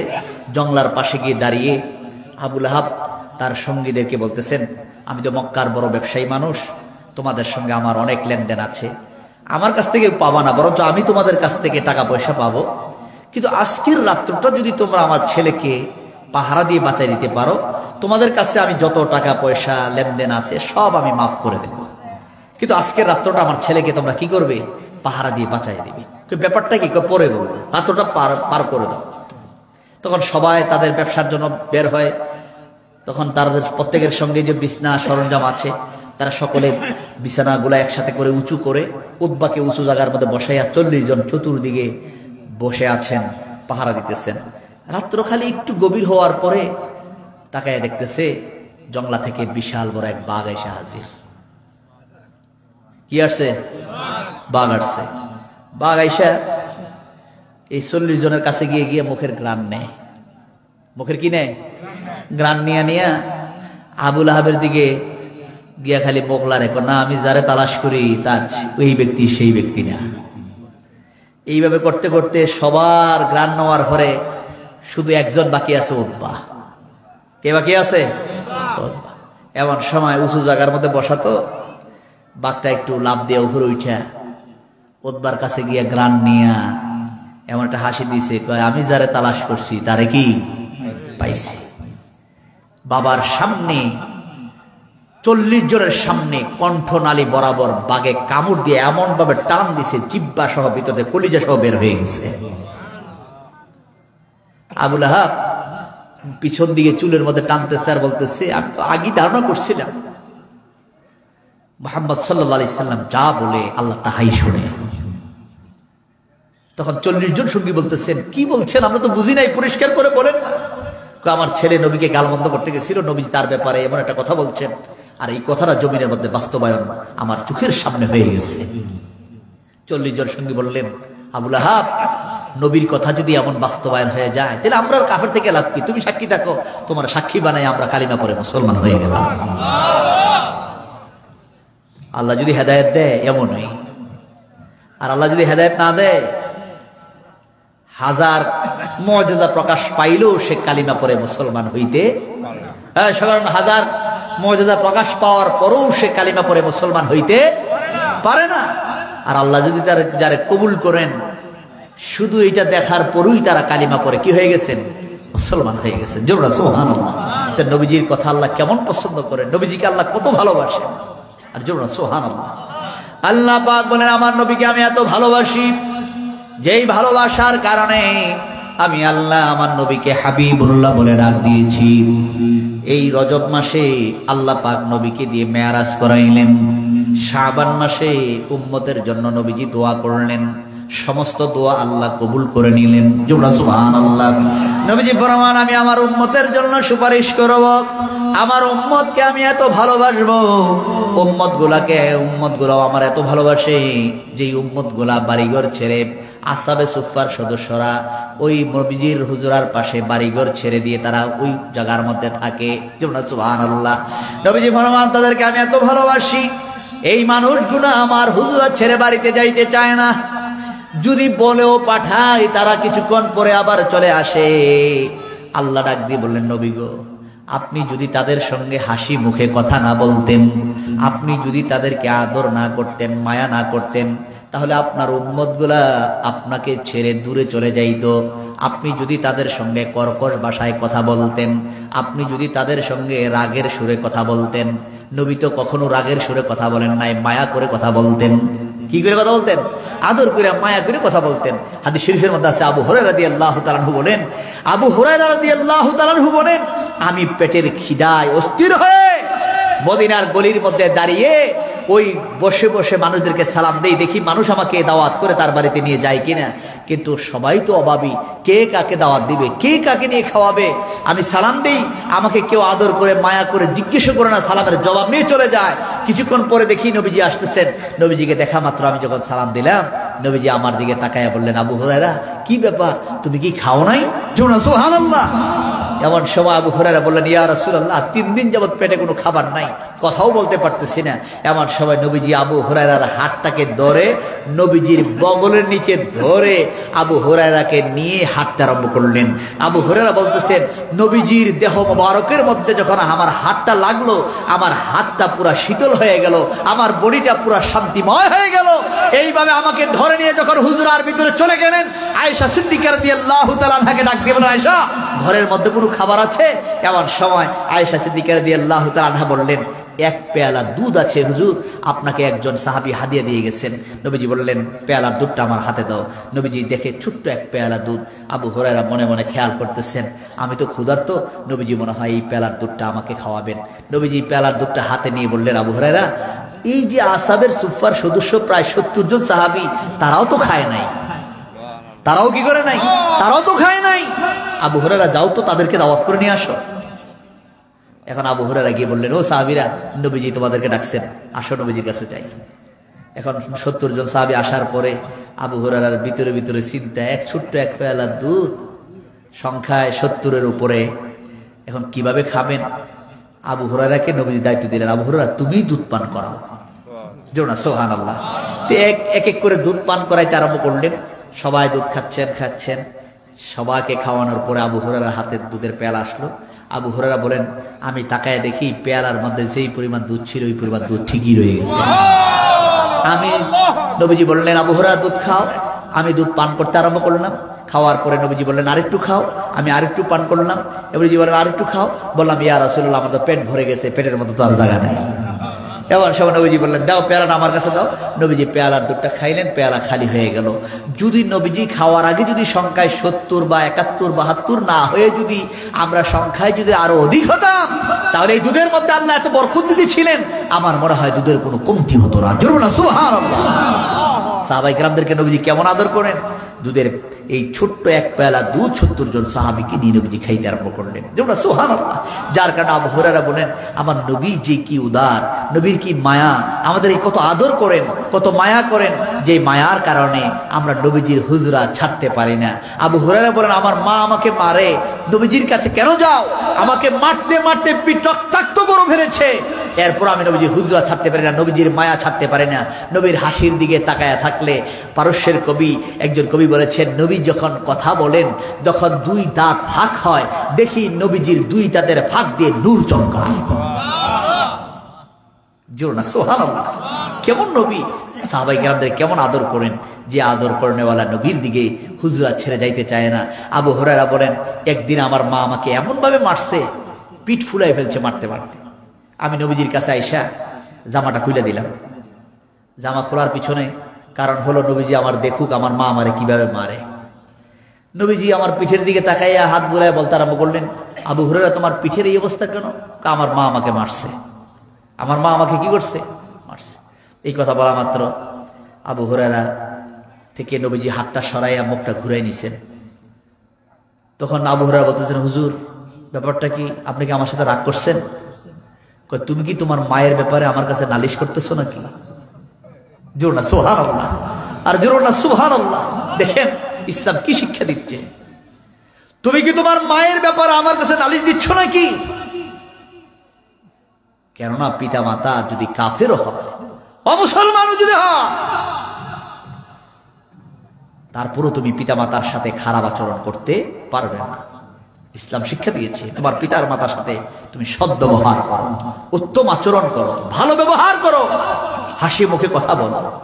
তুমি এমন কথা বলবে না তাদের জবান থেকে যদি আহ শব্দ বের হয়ে যায়, মৃত্যুর সময় তোমার কালিমা নসিব হবে না। নবী বলছেন, হুয়া জান্নাতুকা হুয়া নারুকা, পিতা মাতাই তোমার জান্নাত, পিতা মাতাই তোমার জাহান্নাম। পিতা মাতার সাথে সদ্ব্যবহার করবে। পিতা মাতার দিকে, তোমার পিতা যদি যোগ শ্রেষ্ঠ কালো হয়, অন্ধ যদি হয়, পা যদি না থাকে, তোমাকে যদি সমাজের প্রত্যেকটা মানুষ তোমার পিতাকে হ্যায় প্রতিপন্ন করে, নবীজি ফরমান, ওই পিতার দিকে তুমি যদি মায়ার নজরে তাকাও, তোমার আমল নামায় প্রত্যেক নজরে নজরে আল্লাহ পাক কবুল হজের সওয়াব লিখে দিবেন। একজন সাহাবী বললেন, হুজুর, আমি যদি 100 বার তাকাই? নবীজি বলছেন, 100টা কবুল হজের সওয়াব। তোমার মায়ের দিকে তাকাও, প্রত্যেক নজরে নজরে কবুল হজের সওয়াব। আর জোর না সুবহানাল্লাহ। নবীজি বলছেন, তারাই তোমার জান্নাত, তারাই তোমার কি? জাহান্নাম। তাহলে পিতা মাতার সাথে কি ব্যবহার করতে হবে? ভালো ব্যবহার। কি ব্যবহার? ভালো ব্যবহার করতে হবে। এখন আবু হুরায়রা বলতেছেন, হুজুর, আমি তো আমার মায়ের ব্যাপারে নালিশ দিচ্ছি না, তো আমাকে কেন জামা খুলে দেখাইলে? হুজুর, আমি জানি আপনি দোয়া করলে আল্লাহ দোয়া ফিরায় না। আপনি দোয়া করলে দোয়া আল্লাহ কি করে না? ফিরায় না। তো আমি পিঠটা দেখাইছি, আমার পিঠের অবস্থাটা দেখে যদি আপনি যদি আমার মায়ের জন্য একটু দোয়া করতেন, যে আবু হুরায়রা লাগে এত মায়া লাগে, আবু হুরায়রা মা আবু হুরায়রা এত মারে, আচ্ছা যাক, আল্লাহ যদি আবু হুরায়রা কালমা পড়ে, আবু হুরায়রার মা যদি মুসলমান হয়ে যায়, তাহলে তো আবু হুরায়রা কার মারবে না।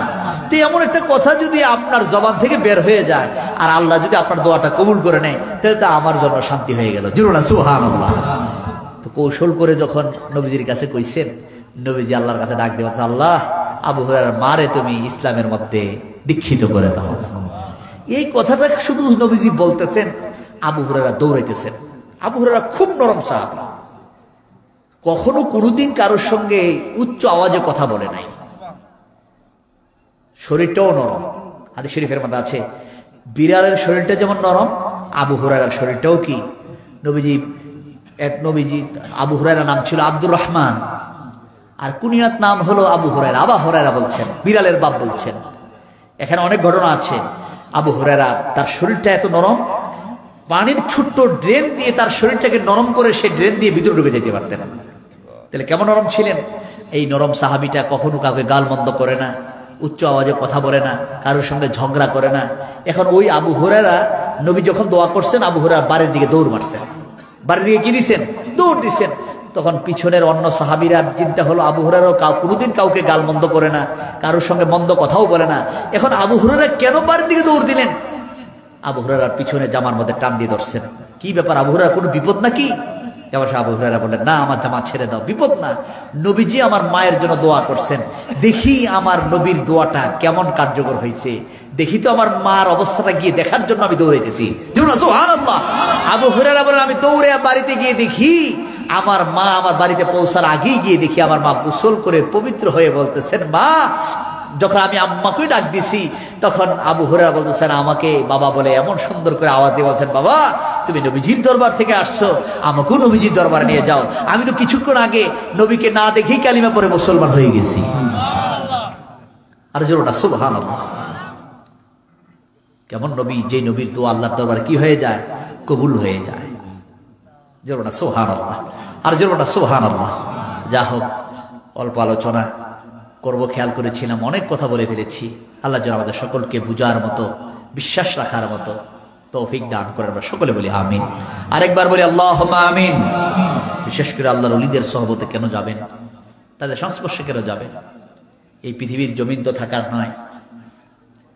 এই পৃথিবীর জমিন কেউ থাকতে পারবে? হ্যাঁ, স্মরণ কেউ থাকতে পারবে?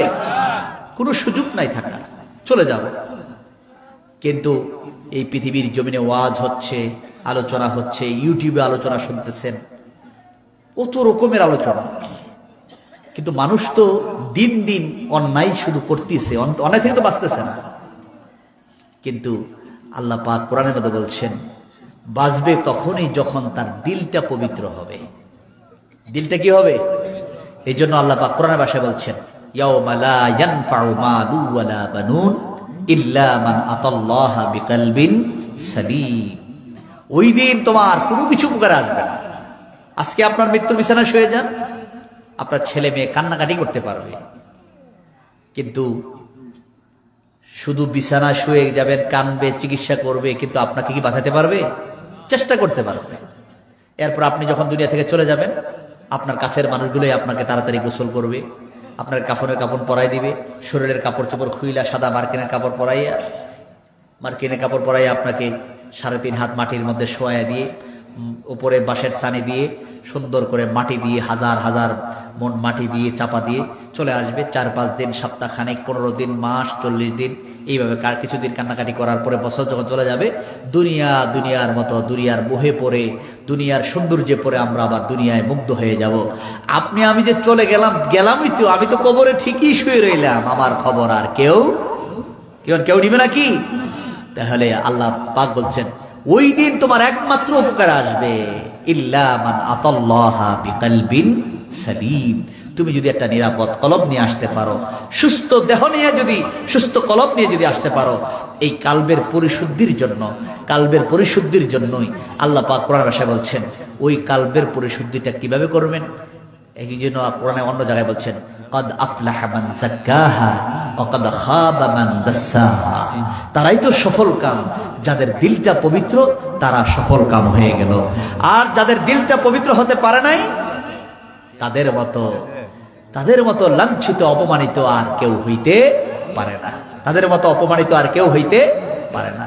এই জন্য দিলের পবিত্রতা অর্জন করার জন্যই অন্য জায়গায় আল্লাহ পাক বলছেন, ফি কুলুবিহিম মারাদুন ফাযাদাহুমুল্লাহু মারাদা। আল্লাহ পাক বলছেন, যখন তোমাদের কলবগুলো অসুস্থ হয়, এই কলবটা অসুস্থ থাকে না, ফাযাদাহুমুল্লাহু মারাদা, এই রোগটা পুরো বডির মধ্যে আল্লাহ ছড়ায় দেয়। তখন হাতের দ্বারা গুনাহ করে, পায়ের দ্বারা গুনাহ করে, নামাজের মধ্যে দাঁড়াইয়া সে কি নামাজ পড়ে না কোন জগতে থাকে আল্লাহই ভালো জানে। আছে এরকম? নামাজ পড়তে লইলে দেখা গেছে দোকানে হাটে মাঠে বাজারে যা করে নামাজের মধ্যে দাঁড়াইয়া তার এই সব চিন্তা নামাজের মধ্যে শুরু হয়। এখন নামাজ কয় রাকাত পড়লো এটাও বুঝতে পারে না, কেন আছে না এরকম? নামাজের খেয়াল তার মধ্যে থাকে না। এই জন্য কালবের পরিশুদ্ধিতার জন্য আল্লাহ রাসূল সাল্লাল্লাহু আলাইহি সাল্লাম হাদিসের মধ্যে বলছেন, ইজা সলুহাত সলুহাল জাসাদু কুল্লু, ইজা ফাসাদাত ফাসাদাল জাসাদু কুল্লু। আল্লাহ রাসূল বলছেন, তোমাদের দেহের মধ্যে একটা গোশতের টুকরো আছে, এটা যদি পাক হয় তাহলে তোমার শরীর সমস্ত শরীরটা পাক, আর এটা যদি নাপাক হয় তাহলে তোমার সমস্ত শরীরটা কি হয়ে যায়? নাপাক হয়ে যায়। এই গোশতের টুকরাটার নাম হলো আলা ওয়াহিয়াল কালব। এটাকে বলছে কাল বলছেন। এটার নাম কি? কাল। এই কালবের পরিশুদ্ধিতার জন্যই আল্লাহ ওয়ালাদের সহবতে যাওয়া, তাদের সংস্পর্শে বসা। তাদের সংস্পর্শে যখন বসবেন দেখা গেল তাদের তাওয়াজ্জুর মাধ্যমে, তাদের নেক নজরের দ্বারা আপনার কালবের পরিশুদ্ধিতা যখন হয়ে যাবে, একাগ্র চিত্তে আপনি তখন খুজুভাবে নামাজ পড়তে পারবেন, ইবাদত বন্দেগী করতে পারবেন। আল্লাহর জন্য আল্লাহ ওয়ালাদের সহবতে গিয়ে আমরা যেন বেশি বেশি করে আল্লাহর ইবাদত করতে পারি, আল্লাহর হুকুম মতো যেন চলতে পারি। আল্লাহ যেন সেই তৌফিক দান করেন। আমরা সকলে বলি আল্লাহুম্মা আমিন। আল্লাহর ওলিদের কাছে কেন যাই এটাও আমরা অনেকে জানি না। আল্লাহর ওলিদের কাছে স্কুল কলেজে তো লেখাপড়া করায়, কেউ করায় না? মাদ্রাসায় পড়ায়, মক্তবে পড়ায়, স্কুলে যান পড়ায়, হাই স্কুলে যান পড়ায়, মাদ্রাসায় যান পড়ায়, কিন্তু আল্লাহর ওলিদের মুরিদ কেন হবেন? মুরিদ হওয়ার পিছনে একটাই কারণ, আমাকে কালবের পরিশুদ্ধিতা অর্জন করা লাগবে। কাল থেকে এই অন্তরের মধ্যে থাকে হিংসা, রিয়া, ফখর, গীবত, চুগলখুরি। এটা কি বাহ্যিকের মধ্যে থাকে? আপনার পোশাকে জুব্বায় কি বোঝা যায় আপনার ভিতরের খবর? আপনার ভিতরের মধ্যে কি শয়তানি লুকায় আছে? হিংসা, রিয়া, ফখর, গীবত, চুগলখুরি, এগুলো আপনার কালবের মধ্যে থাকে। আর নবী হাদিসের মধ্যে আশ-শায়তানু জাসিমুন আলা কালবি বনি আদম, বনি আদমের কলবের মধ্যে শয়তান ঝাপটি মেরে বসে ওয়াসওয়াসা দেয়। তখন সেখান থেকে যাহা বলে তখন সে তাহাই করতে থাকে, গুনাহ করতে থাকে, অন্যায় করতে থাকে। এই কালবের গুনাহ পরিষ্কার করার একমাত্র মেডিসিন আল্লাহ ওয়ালাদের সোহবতে যাওয়া, জিকির করা, মোরাকাবা করা, মুশাহাদা করা, তাদের সোহবতে বসা। তাহলে দেখা যাবে আস্তে আস্তে করে আপনার কালবটা যদি পরিশুদ্ধি হয়ে যায়, তাহলে দেখা যাবে আপনার দাম, আপনার মর্যাদা আল্লাহর কাছে বেড়ে যাবে। আল্লাহ যেন আমাদের সকলকে যেন সেই তৌফিক দান করেন। আমরা সকলে বলি আল্লাহুম্মা আমিন। আরেকবার বলি আল্লাহুম্মা আমিন। সকলে তওবার খেয়ালে আমার সাথে চক্ষু বন্ধ করে বাম স্তরের 2 আঙ্গুল নিচে লতিফায়ে কালবের দিকে খেয়াল করে নবীজি বলমান, বান্দা যখন হাতের দ্বারা, পায়ের দ্বারা, চোখের দ্বারা গুনাহ করে, এই গুনাহটা হাতে পায়ে থাকে না, কালবের মধ্যে পড়ে যায়। এই কালবের মধ্যে পড়তে পড়তে কলবটা অসুস্থ হয়ে যায়। এই কলবটাকে সুস্থ করার একমাত্র মেডিসিন হলো আল্লাহ পাকের জিকির। তওবার দ্বারা গুনাহ মাফ হয়, তওবার দ্বারা বান্দা আল্লাহর বন্ধু হয়। তওবার খেয়ালে সকলে আমার সঙ্গে পাঠ করুন, আস্তাগফিরুল্লাহ রাব্বি মিন কুল্লি যামবিন ওয়া আতুবু ইলাইহি লা হাওলা ওয়ালা কুওয়াতা ইল্লা বিল্লাহিল আলিয়্যিল আযীম। আল্লাহর দরবারে চোখের পানি ফেলে কাঁদেন আর ডাক দিয়া বলেন, আল্লাহ গুনাহ করছি, ভুল করছি ও আল্লাহ। আজকে যদি মরে যায় কবরে কি উপায় হবে? আজকে যদি আমার রূহটা বের হয়ে যায়, দুনিয়ার মানুষগুলা তো আমাকে আর জমে রাখবে না। যেই টাকার মায়া, যেই বাড়ির মায়ায়, জায়গা সম্পদের মায়ায় পড়ে, দুনিয়ার মহাব্বতে পড়িয়া আমি জীবনে কত গুনাহ করছি। আজকে যদি মরে যায়, দুনিয়ার কোনো কিছুই তো আমার সঙ্গী হবে না। যেই ছেলের মায়ায়, মেয়ের মায়ায়, যাদেরকে আমি এত আদর মায়া করতাম, এই মানুষগুলাই তো আমাকে ঘর থেকে বের করে দিবে। আমার গায়ের জামা কাপড়, রঙিন জামা কাপড় গুলা খুইলা মার্কিনের কাপড় পরাইয়া এতিমের মতো কবর দেশে নিয়ে যাবে। আল্লাহর দরবারে চোখের পানি ফেলাইয়া বিনয়া বিনয় কান্দ আর বলো, আল্লাহ আল্লাহ গুনাহ করছি, ভুল করছি ও আল্লাহ। আমি আর বাকি জীবনে গুনাহ করব না। আমল নামাটা একটু সামনে টান দিয়ে আনেন, আল্লাহর দরবারে বিনয় বিনয় কান্দেন, আল্লাহ আমলের দিকে তাকাইলে বড় ভয় লাগে ও আল্লাহ। গুনার দিকে তাকাইলে বড় ভয় লাগে। আজকে যদি মরে যাই আপনি কি জান্নাতি না জাহান্নামী? আমল নামাটা একটু টান দিয়া আল্লাহর দরবারে বিরাই বিরাই কাঁদেন। যেই গুনার খবর আপনার আব্বা জানে না, যেই গুনার খবর আপনার আম্মা জানে না, ছেলে মেয়েরা জানে না, পাড়া প্রতিবেশীরা জানে না, যেই মানুষগুলো আপনাকে এত ইজ্জত করে, এত সম্মান করে, তারা যদি আপনার গুনার খবর জানতো, এই মানুষগুলা তো আপনাকে ইজ্জত করতো না, সম্মান করতো না। চোখের পানি ফালাইয়া আল্লাহর দরবারে বিনাই বিনাই কান্দো আর বলো, আল্লাহ আমি আর বাকি জীবনে গুনাহ করব না। চোখ দিয়ে যদি পানি না আসে, আব্বার কথা স্মরণ করেন, আম্মার কথা স্মরণ করেন। যে আব্বা আম্মা এত আদর মায়া করছে, আজকে তারা কোথায় গেল? যে আব্বা নিজে না খাইয়া আপনারে খাওয়াইতো, যেই মা নিজে না ঘুমাইয়া আপনারে ঘুম পাড়াইতো, নিজে ভিজা ভিজা জায়গার মধ্যে শুইয়া সন্তানরে ঘুম পাড়াইতো, যেই মা এত আদর মায়া কইরা আজকে কোথায় ঘুমাইল রে? চোখের পানি ফালায়া কাঁদতো। ও পর্দার মা বোনেরা, মাইকের আওয়াজ যতটুকু দূরে যায়, চোখের পানি ফালায়া কাঁদো রে। এই রঙিন জামা কাপড় তো জমিনে, রঙিন জামা কাপড় গুইলা এমন একটা দিন আসবে মার্কিনের কাপড় পরাইয়া এতিমের মতো কবর দেশে নিয়ে যাবে। যেই কবরে বিছনা নাই, সঙ্গী নাই, সাথী নাই, আপনজন বলতে কেউ নাই। অন্ধকার কবরে কেমনে থাকবা? আল্লাহর দরবারে বিনাই বিনাই কান্দো আর বল, আল্লাহ আজকে তোমার ওলির মাহফিলে বৈশা গেছি, আমরার গুনাহ মাফ করে দাও, আমরার বাকি জীবনে গুনাহ করব না। গুনায় গুনায় কাটাইলাম জিন্দেগি, এই জীবনে না করিলাম বন্দেগি। কবরের আযাব যদি বান্দা দেখিত, গরবারি সারিয়ারে পাগল হইত, সাপে কাটবে গর্জ মারবে, হায় রে হায় অন্ধকার কবরে হবে কি উপায় নাই রে, উপায় নাই রে, উপায় নাই। গুনাহগারের কবর দেশে উপায় নাই। চোখের পানি ফালায়া কান্দো আর বলো, আল্লাহ আল্লাহ আমি আর বাকি জীবনে গুনাহ করব না। নবীজি ফরমান, জিকির করলে গুনাহ মাফ হয়, জিকির করলে বান্দা আল্লাহর ওলি হয়। দুনিয়ার কাপড় চোপড় ময়লা হলে সাবান সোডা লাগাইয়া খাঁচা দিলে কাপড় চোপড় ময়লা পরিষ্কার হয়ে যায়।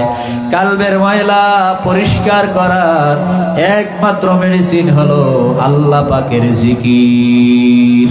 হাদিসের ভাষায় ফরমান, লিকুল্লি শাইইন সিকালাতুন, সিকালাতুল কুলুবি যিকরুল্লাহ। জিকির করলে গুনাহ মাফ হয়। আল্লাহ পাক কোরআন ভাষায় বলেন, আলা বিযিকরিল্লাহি তাতমাইন্নুল কুলুব। বান্দা যদি সকাল সন্ধ্যায় তুমি বেশি বেশি করে জিকির করো, তোমার দিলের মধ্যে শান্তি চলে আসবে।